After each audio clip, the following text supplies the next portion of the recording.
everybody, what's going on, and welcome to Let's Play Spyro the Dragon for the PlayStation 1. This got voted up, and now I'm gonna do it after a delay. Here we go. In the world of dragons. Okay, rolling. Oh, it's been peaceful here in the Five Worlds, or is it 6? For a Dragon's Age. We now have 12,000 treasure, or is it 14,000? What about this Gnasty Gnorc character? Now, I understand he's found a magic spell to turn gems into warriors for his cause. I'll take that question. Nasty Gnorc is a simple creature. Simple!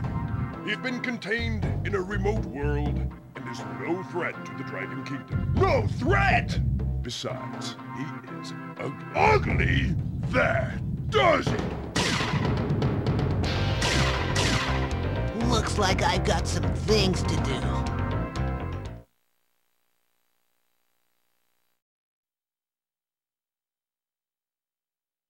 The adventure begins. Alright, opening cutscene aside. First dragon, Nestor? Thank you for releasing me, Spyro. Free 10 dragons in the Artisan world. Then find the balloonist. He'll transport you to the next world. What about Nasty Gnorc? I'm going after him. Find dragons first. That's all I can tell you. I like it how that's all he can tell us. We're trying to save the whole lot of our race, but that's all he can tell us. Alright, so this is Spyro the Dragon. That very first dragon there is the only dragon that I'm going to actually let talk. Because throughout the game, that's the whole goal of the game, is to just find dragons and release them, because Gnorc froze them in like a weird chrysalis type thing.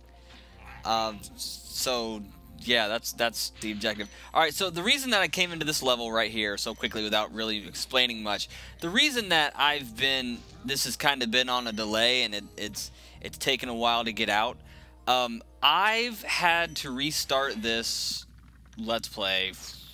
I think I had maybe 4 or 5 failed recordings, and it's because this disc that I have sucks, just sucks horribly, and it freezes always in the exact same spot, and that being a certain dragon that's in this world.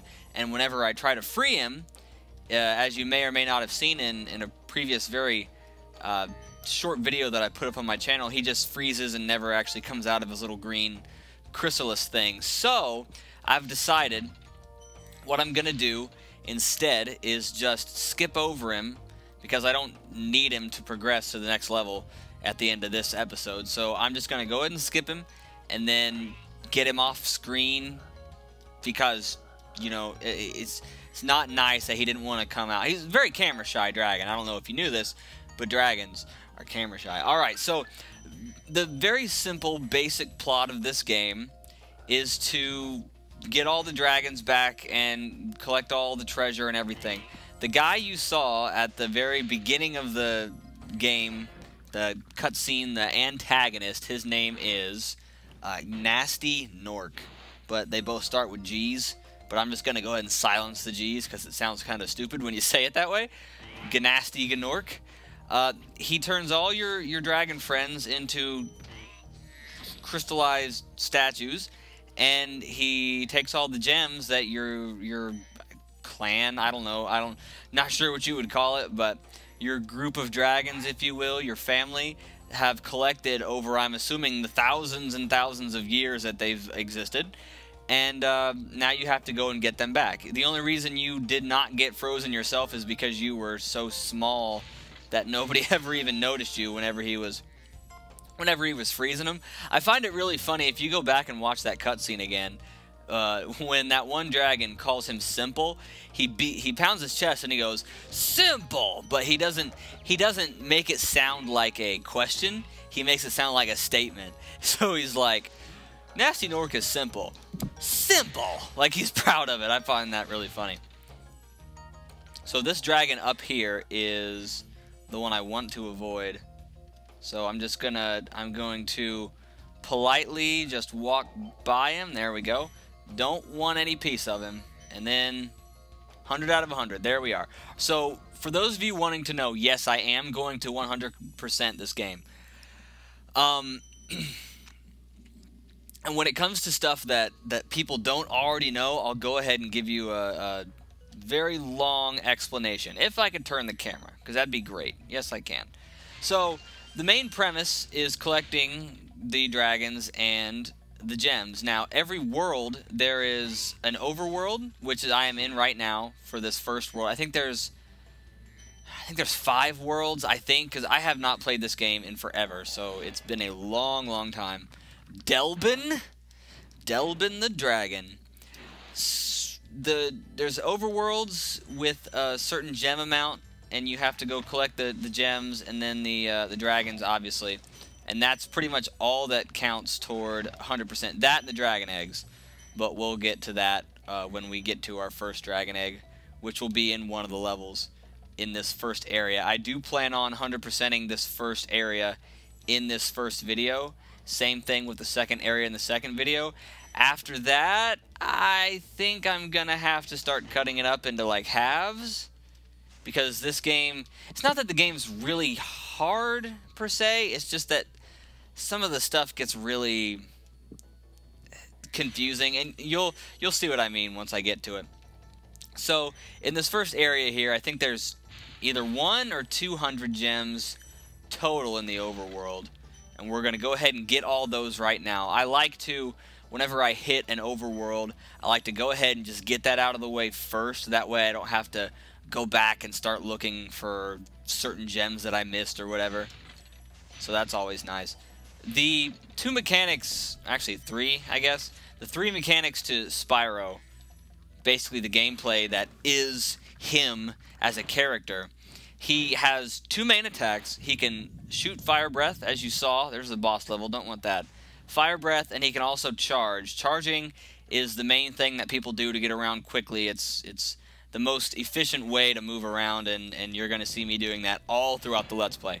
And the fire breathing is the ranged attack, more or less.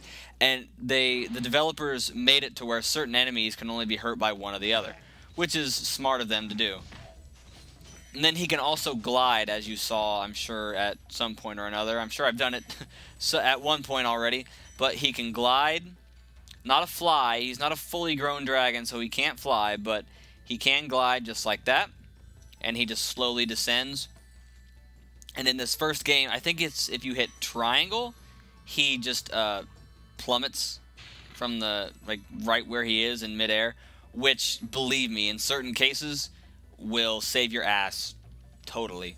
Because when you glide and you try to turn, it's a very wide turn. I think most people would agree that it's not the easiest thing to control when you're mid-air glide turning. Alright, 100 out of 100 for the overworld. So now we have 1 level done and the overworld, and we're going to go ahead and do Town Square.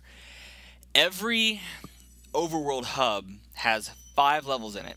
It has 3 regular levels, like the level that I already took care of and the one I'm entering right now. It also has a boss level, which the boss levels are very interesting in this game. Not to say that I don't like them, it's kind of a nice change of pace from what most levels would do, or most games would do, because in the second and third games they changed up this formula. But this first game, Insomniac's first, crack at it, they actually did it differently to where the boss levels are actually set up like actual levels, like this right here. And instead of going through it and then fighting the boss and then hitting the exit, you start out pretty much at a boss, and then you hit him once, and then he flees to another section of the level, and then you hit him again, and then you hit him again. It's normally a 3-step process, but it's really interesting. I've never seen another game actually do that before, and I kind of like it. So, alright, for those of you that have been with me for a while, Devlin, for those of you that have been with me for a while and know about my my whole... No, stop it, Zoe. That's how you save your game, by the way. You step on a pad where a dragon has already been saved, hit a certain button, and it'll, Zoe will save the game for you. Watch this guy. Doesn't he moon me? I think he does. You gonna moon me? Some of them moon you. I know of some in the second area that moon you.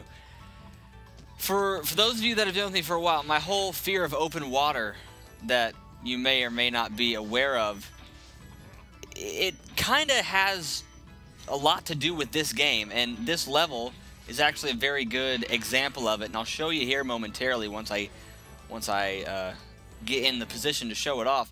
But I find that, I mean, like I said, this was Insomniac's first stab at a game, and they did really well. It's just that there are certain aspects of it that really, not piss me off, but just, I mean, you can definitely tell it was their first stab at something like this. For example, look at this out here. This open water, it's just like, it's basically like this town square level is just an island in the middle of fucking nowhere. Which is just, you know, it's not good. Not say that's bad, it's just not, it's, because that whole open water thing, I haven't mentioned it yet, but Spyro the Dragon cannot survive in water. If he hits water, he'll start to drown, and he will take a hit. And I'll get into the hit box, not the hit box, the damage calculator here in a second here. But I just find that, you know, the ominous, you know, very shittily done mountains, by the way, even though they're pretty when bounced off of that background. You know, you can definitely tell the mountains were made in a matter of minutes, and the water is just water. You know, it's just, if you understand what I'm saying here. Some people might not. Some people might think I'm just bitching, but it looks very incomplete for a game of its caliber, if that makes sense. Hopefully that makes more sense. So here goes Thor. We freed the god of thunder in dragon form. So there's 10 dragons. That's what our whole goal was for this whole thing. And, okay, 200. Alright, so level completely done. We have all the dragons, all the gems. We're done. So that's 2 levels down and the overworld. So we're making progress, just flying. Well, we're literally flying right now, and then overall, you know what I mean. That dragon egg that we got just a second ago, the enemies are, I think they're called thieves, technically. I mean, they're dragon egg thieves, but I'm not sure what their quote-unquote official name is. But there's, I think, a dozen or a baker's dozen of dragon eggs, ironically, in the game, and you have to chase down those thieves for them. Some of which are really complicated processes, which we'll get to eventually. This first area does a very good job of you know, introducing the player to all the mechanics and showing off that, like these rams, for example, and those bulls in the last area in Town Square, you can't kill them with the charge attack. You actually have to hit them with fire. And you will learn that. And about the hit system, this little dragonfly following you around, his name is Sparks, or it. I'm not sure of the gender. And I want to say it because I have enough respect for Sparks where I'm not going to get its gender incorrect. So if anybody knows that, throw that in the comments. But Sparks is your hit indicator. When it's gold, you have all your life. You're good. Don't even worry about it. When it is blue, I believe, that means you've taken 1 hit. When it's green, you've taken 2 hits, and when he's not there at all, you've taken 3 hits, and the 4th hit kills you. So you essentially have 4 hits and you're dead, which is not bad considering most games are like, you know, 3 hits and you're dead or whatever. So I like that. Eventually, in latter games, Sparks becomes a lot more intricate to the game and has his own levels, actually, which are really neat. I like those. We're going to be doing all the games eventually, and we're going to be 100%ing all of them, much to my chagrin. C-H-A-G-R-I-N, chagrin. Right? Yes. Okay, good. 12 dragons. Now, this level, this is going to get into, you're going to see, I'm going to have probably a tough time with completing this. Gavin, Rooster Teeth Gavin. I think the most annoying thing about this game in general is if you're trying to complete it, like I'm going to be, you know, 100%. Because normally I'm not a very big completionist when it comes to any game on any console. But when I was a kid, I made it a point to 100% all 3 of these games. And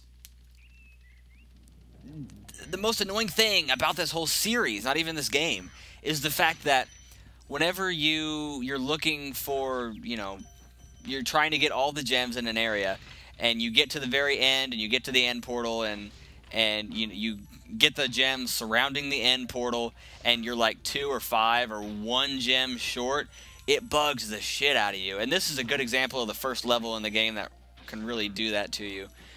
Because a lot of times, it's either something that you just missed because you didn't turn the camera in a certain way, or maybe just because it was very well hidden. There are some instances in this game where they do a very good job at hiding gems. Some of them are kind of obvious with cracked walls and shit, but other times you're like, okay, I wouldn't have found that otherwise.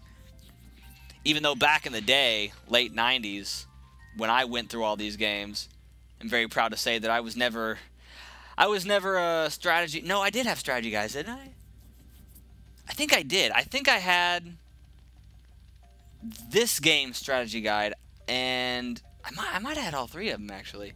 Okay, I take back everything I just said, but my point is that these games, even if you do know what you're talking about, there are some portions where you just want to, you know, rip your dick off. And there's actually one of those portions that's in Area 4, I believe. Area 4. Beastmaker's realm. And we'll get to that when we get to it, trust me. It's not fun. Mainly because I don't know how to do it. And... okay, for those of you wondering, if you're familiar with this game, treetops, the level treetops, there's a certain pathway you have to take in that to get a specific dragon and some gems, the rest of the gems in the level. And I tried that a couple months ago. I tried it for like an hour, and I could not for the life of me figure it out, and I was pissed off. So I may or may not look that up, depending on how much I want to... depending on how much I hate myself. And see, this is a very good example of what I was just talking about. There's only 3 gems left. And you can know this because you eventually, whenever you're piling up gems, the end results in levels are multiples of 100. So, in this case, there's only 3 left. And I cannot... See, normally they're up here in this thing. Normally this is where I miss them. And I have a feeling that there's going to be some serious cutting and splicing and gene manipulating involved when it comes to editing this series. But hopefully I won't have to do it, you know, a whole bunch. Oh, there they are. See, that wasn't too bad. Because some of these levels are really small, especially these early ones, and some of them are just big as fuck. Big as fuck. And we'll get to that, like I said, all in due time. So now, all I have left in this area, I have the 3 levels, the 3 regular levels down. Now I have the boss level and the flight level. I don't think I mentioned that. There's a flight level in each world. And in this one's case, I think this level was actually the very last level I ever did in my first playthrough of this, because I didn't know where the fuck it was. You have to jump on all 5 of these stone panels in the water, and it unlocks this. Sunny Flight. In the second and third games, they're called speedways, but in this one, they're called flight levels. And these are totally different than what you normally have to do. You're flying throughout this entire thing, and you can't charge or else you will plummet into the water. All these are above water, annoyingly. And they're, what, technically 32 things to get in each flight level, and they vary depending on what level you're in, obviously. In this one, there's 8 chests, which I just got, as you saw. You have to flame them. There's also 8 archways you have to fly through.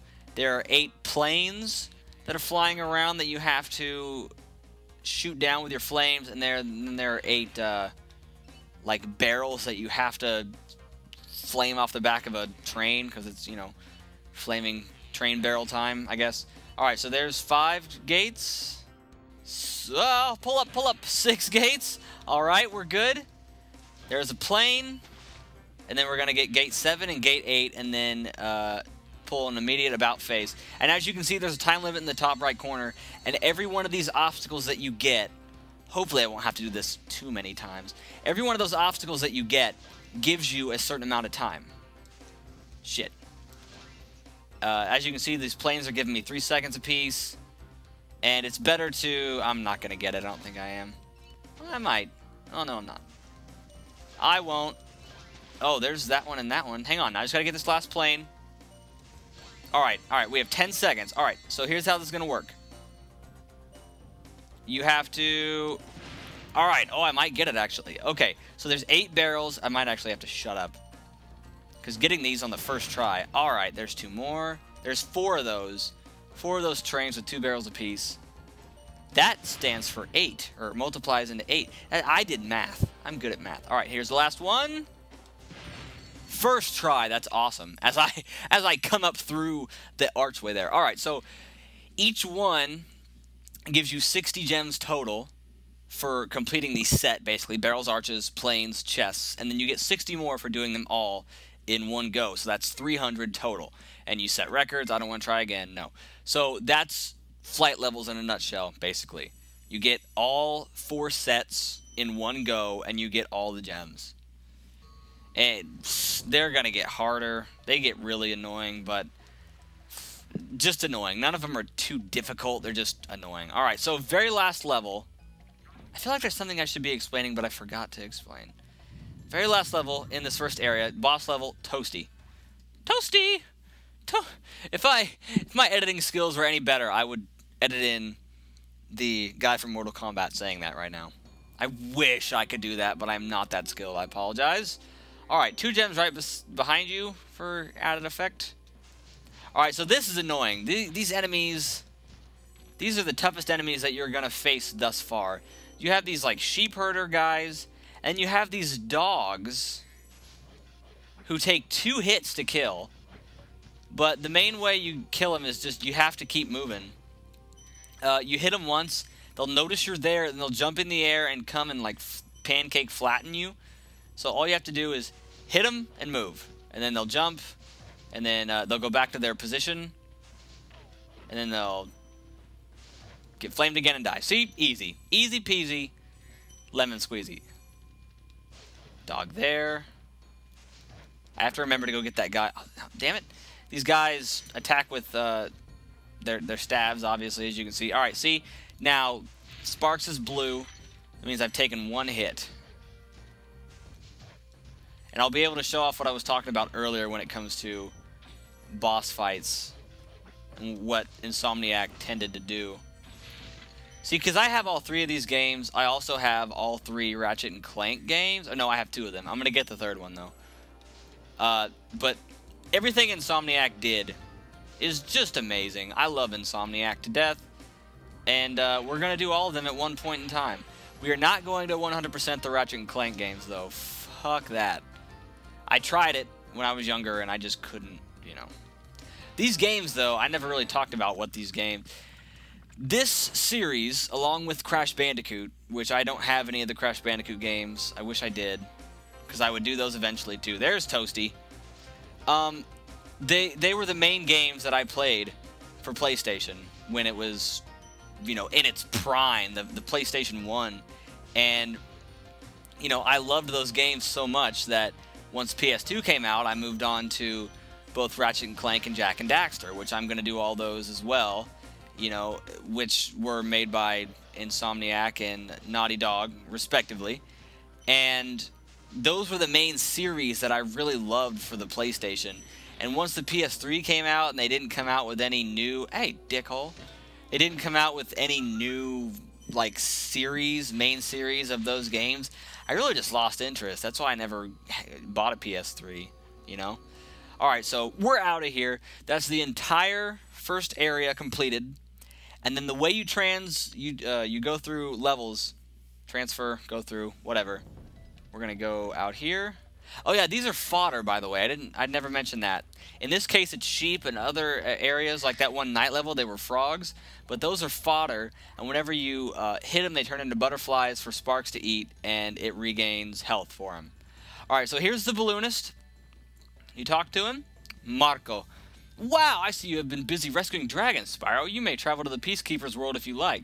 So go to this Peacekeeper's. He's a human, isn't he? He looks like a human. He's definitely not a dragon. Because if you... So why... Where does his family live? And why didn't Nork... Okay, on the next episode, we're going to go to the Peacekeeper's realm, alright? So until then, I'm Broken Champion. We're done here.